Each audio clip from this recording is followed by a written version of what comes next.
Hi, Valerie. How are you? I am good, Theresa. How are you? I'm well. Thank you so much for taking time to talk to me today. You're welcome. You're welcome. Tell me a little bit about who Valerie Robinson is. I grew up in the west end of Louisville. I grew up on a really sort of a rough neighborhood, Hemlock Street. So it was very, even though it was a rough neighborhood, all of the parents were still together. Like everybody still had mom and dad. There were not a lot of single mothers in my neighborhood. So it was kind of rough, but I survived that.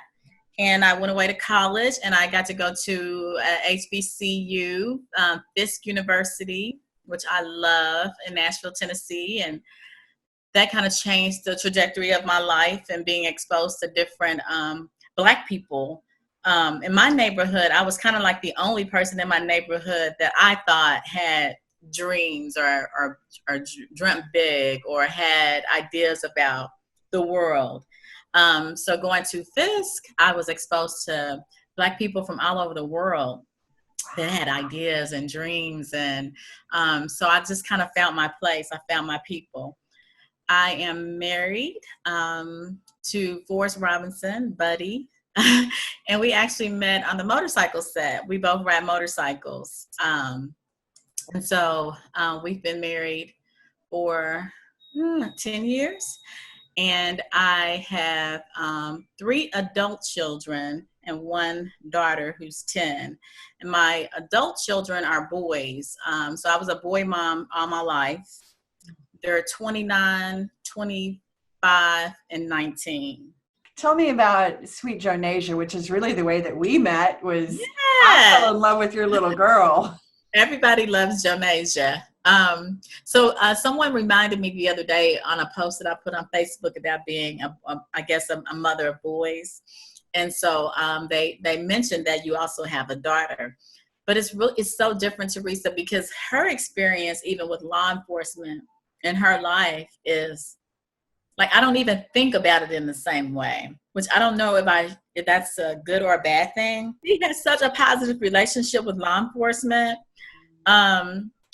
It's interesting. This is a quick little thing. So Buddy was outside, her and Buddy were outside the other day, and somebody was knocking on I guess they were fixing their deck or something.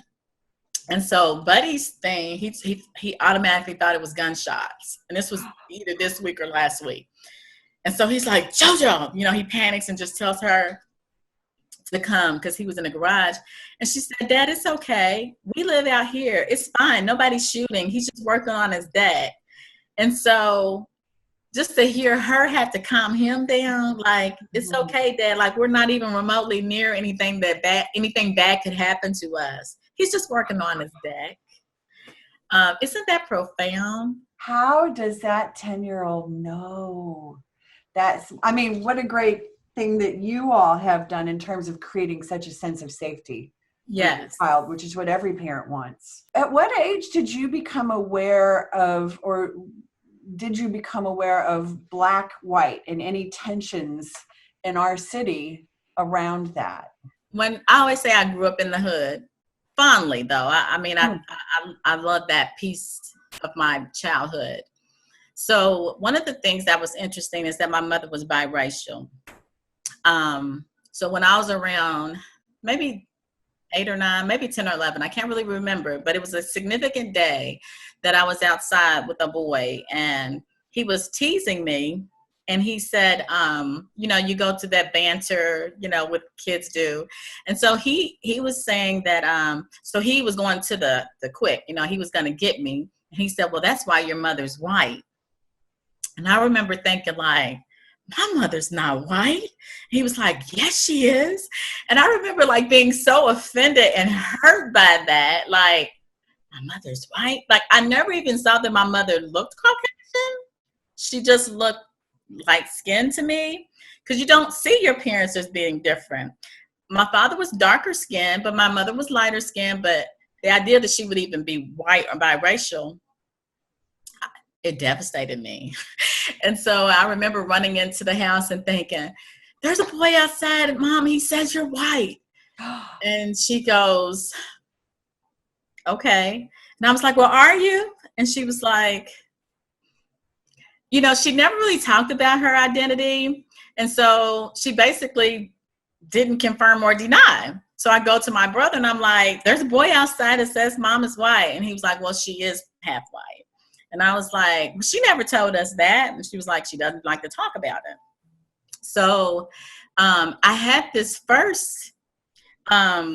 the first even inkling of an issue regarding race was actually by another Black boy that thought that my mom was white. And if my mother was white, then what in the world did that make me? And he made it seem like it was a bad thing. Like, your mom's white. And I thought, and I owned that, like, that is a bad thing. Like, I don't want her to be white. I want her to be Black. Yeah. So at any rate, that was like my first inkling that there is something, there is some tension there in relations, that even if someone thought you were white, then that was a bad thing if you lived in a Black neighborhood. We looked different. My sister and I had really long hair, and we were fair skinned, and we were teased for that. So, which is kind of it's interesting that the standard of beauty has changed, or that maybe it was always that way, but people get long wigs put in their hair, they lighten their skin. So it's just all those craziness and colorisms, which is a completely separate conversation that we can have at another time regarding colorism in the Black community. I've been really trying to wrap my head around it in my own narrow white way, understanding what is your observation on, obviously we see the amplified nightmares of Black people being killed by our police people. How do you respond to that? How do you even process that? How do you even process that? I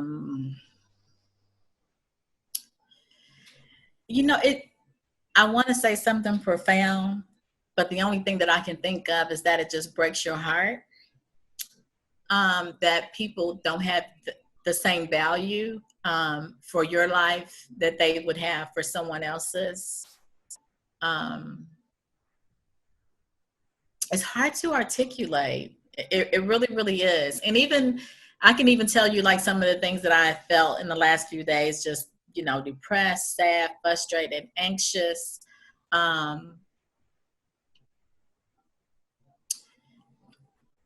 Just, and one of the questions is like, why do they innately hate us?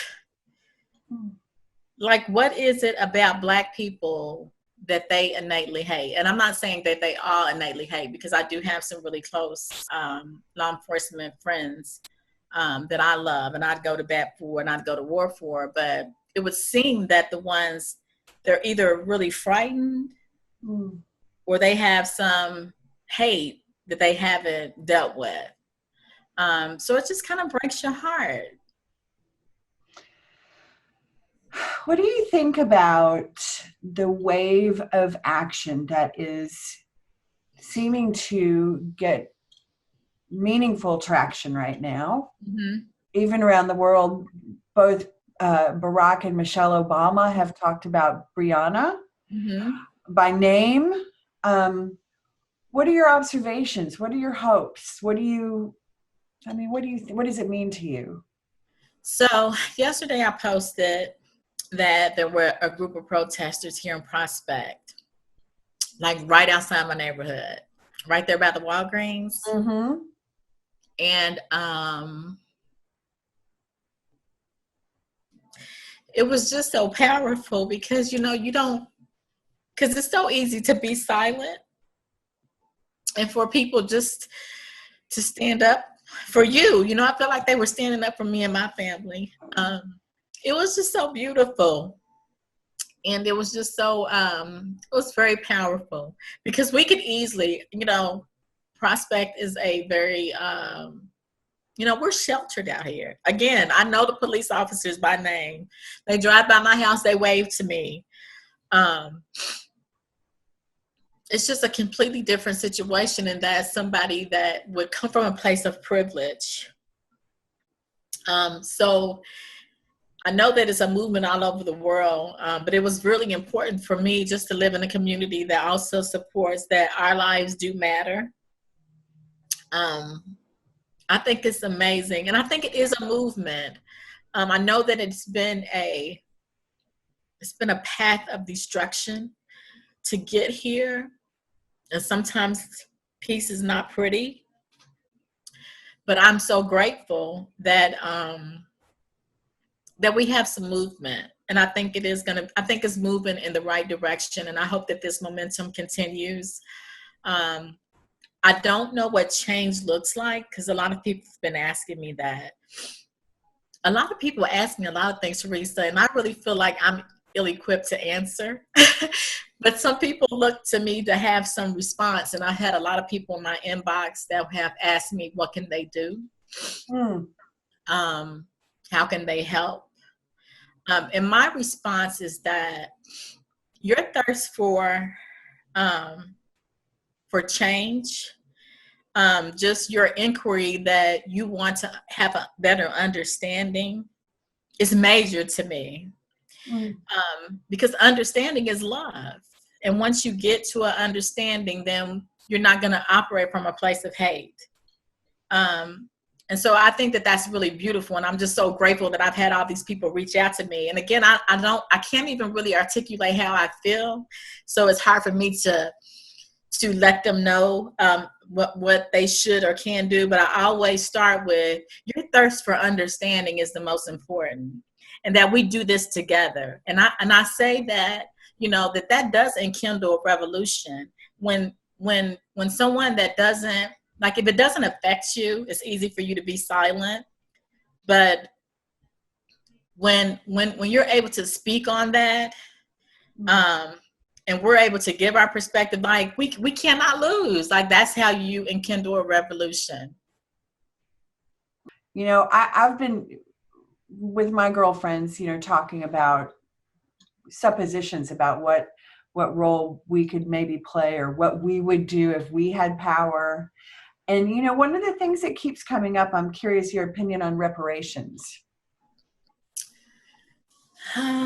So I have a lot of smart friends, smarter than me.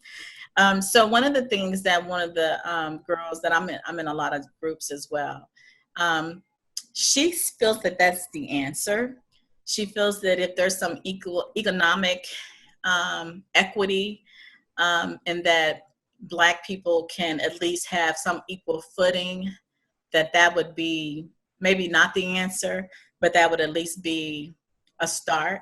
Part of an answer, a piece of the puzzle, because you systematically oppress people, and then you wonder why they behave in a certain way, and that we didn't start this. People love to quote Martin Luther King, and he was a peaceful protester, but y'all still killed him anyway. So again, what is the answer? So I have heard the reparations, and I'm even coming from a place of privilege myself, and that, I mean, I may not necessarily need reparations, but will it equal the playing field some? I think so. I've had several conversations with friends of mine who have talked about the sudden kind of freedom in the types of conversations that people are having, even with colleagues at work, and to actually talk about the elephant in the room, really, about our experiences as human beings and the experiences of colleagues who are Black and white and have vastly different experiences. I lead a call every day at 2:00. It's our daily huddle. Everything is virtual now. So one of my colleagues had just mentioned, like the day before, that we should have an inclusive committee or diversity committee. She said, with all that's going on, I think it's really important. So I basically was asking her to follow up on that. And so she gets on the call. She's like, hold on, wait a minute. And then she gets back on the call, and she's like visibly upset. She's crying because she had just gotten into it with one of her coworkers, I think it was several. And so it was the most powerful thing I've seen, like, in real life, in real time. She's crying, she's upset, and she's like, listen, white people, like, if you have Black colleagues that you work with, please, please, please, please, govern yourself accordingly when you're having these discussions, especially Black women that have Black sons. And that was so powerful because she provided words and context to how we've all been feeling. And even though she was upset and crying, it was like I had the conversation. And it was just such a tender and raw moment that we were all taken aback. And I was just like, I'm sorry, I have to end this call because like you said, when one of us is hurting, all of us are hurting. This is how we get through it. We have to have these conversations, and they have to be structured. Like, don't talk to me about it when I'm trying to get my breakfast in the morning when I'm in the hospital, or if I'm getting in the elevator. Like, that's not the time. And respect that. Like, expect that I need some space on this. Like, I don't even know how I feel. Like, I'm mad. And I can't really be mad because I'm a supervisor. I'm in management, and I have to conduct myself accordingly. And I don't want to be the angry Black woman. So if you really don't want me to give it to you raw, then don't ask me why we're in the elevator. Let's have some structured conversations around this. I'm willing to hear, and I'm willing to speak, and that's how we resolve this. Well, it's not a conversation that is along the lines of what'd you watch last night. Right. This is life. Right. And mental preparation and emotional preparation, space. Yes, that's important for me to understand and for all of us to understand. Oh my gosh. I wanted to ask you, about the notion of apology and, white people have gotten it wrong for 400 years in America. Finally, some people are waking up more and kind of catching on. And a lot of what I observe is that there's not a language even that people understand how to be appropriate with. I think that we have to just trust people and trust the humanity of people, that and a lot of it, again, I'm on a spectrum where people are Black power to the people, burn it down, to I have another group that's no, this is not the way, we have to do this, reparations, socioeconomic power. So there, I have a spectrum of friends that have both perspectives. So some people feel that the apologies are disingenuous, that they're not, they're politically driven. But I don't necessarily believe that. And I think that if you get it wrong, then apologize, because we're going to get it wrong too. As long as you're operating from a place of understanding, if you don't get it right and you say, you know what, Valerie, what I said yesterday, I'm sorry, I'm going to receive that. But I think that that's a start. And I think that it's okay to apologize. And I think that we as a people, I'm not speaking for all Black people, but we have to be in a place again of understanding and love, because that's the only way that this is going to work. Thank you for that. Valerie, I don't want to take all your Saturday, and you've been very generous. I just wonder if there's any kind of maybe ending thought for our conversation about a message or something that you want to share or close with from your perspective as a mom of sons and a precious little baby girl. How would you like to end this conversation? I think that just, again, a willing to have an understanding of someone's perspective is how we change things, because we're all operating from our own experiences. And my Black experience is not the same as another woman's Black experience. There's a whole lot of things, surrounding that. But if you practice from a level of understanding that this is my plight and I receive yours, then we're gonna see each other as equal. Like, you messed up some, I messed up some. We good at this. We got to work on this. And I think that that's how we can come together.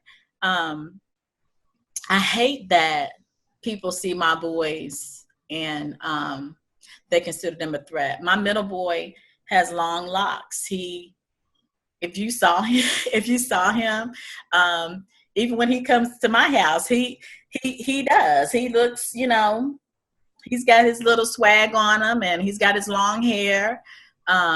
He looks nothing like my other two children, but he's my child, and his life is of value to his daughters and to the people that love him. And he may not always get it right either. You know, that's my worry. My middle boy is my worry. It's always that middle one. That if he were pulled over, and that he would be the one that may not comply so well. He may not be the one that would just put his hands on the wheel like I taught the other ones. You know, he's going to be one that, why are they stopping me? I didn't do anything wrong. He's the one that I pray over the hardest, because he just has that in his nature that he's not going to be. You know, it's just a different breed. It's a different generation. So I just pray that people see that his life still holds value. And I know that the people that love me know that. And I know that people like you that seek an understanding know that, because they're cute little boys, and when they grow up to be these men, that someone's going to see them as a threat. I don't know if I answered that correctly, but there's no right or wrong. It's just your experience. Yeah. You know, I appreciate you giving me this opportunity, Theresa. I really do. Valerie, I appreciate you sharing your time and your experience with me. You know, I'm your other sister too. So that's right. Forget that. When the world opens back up completely, we'll spend some time together. That's right. That's right. We'll do it. Thank you, Valerie. Bye-bye.